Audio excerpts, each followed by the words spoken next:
RSU and Senate election campaigns are already well underway here on campus, but students, staff, and faculty won't be the only ones heading to the polls for another upcoming election. Community members citywide will be voting for the candidate of their choice in the Toronto Centre Provincial by-election on February 4th.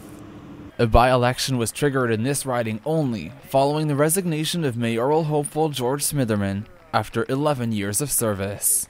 Mr. Speaker, before the House sits again, I expect to resign my seat as MPP for Toronto Centre. Back here on campus, students are feeling the election buzz, especially first-year student Jenny Young. I'm very excited, mostly because I'm a student, and as a student, you don't really get a lot of chances to have your opinions voiced, and this is a great opportunity for me to actually have an impact on the community around me.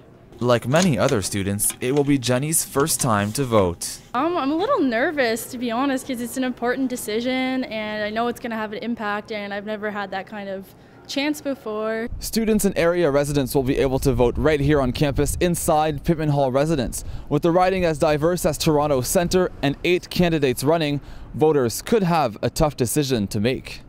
In fact, several of the candidates running are newcomers to the riding. Former Winnipeg Mayor Glenn Murray recently moved to Toronto to represent the Liberal Party, and longtime Toronto resident and registered nurse Cathy Crow will run for the first time in this riding for the NDP.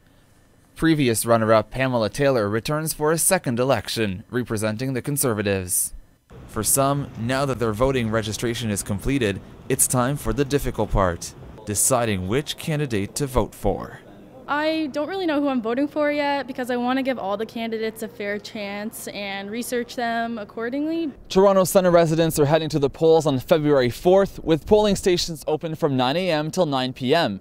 Students either on or off campus that have registered to vote should have received a notification card like this one.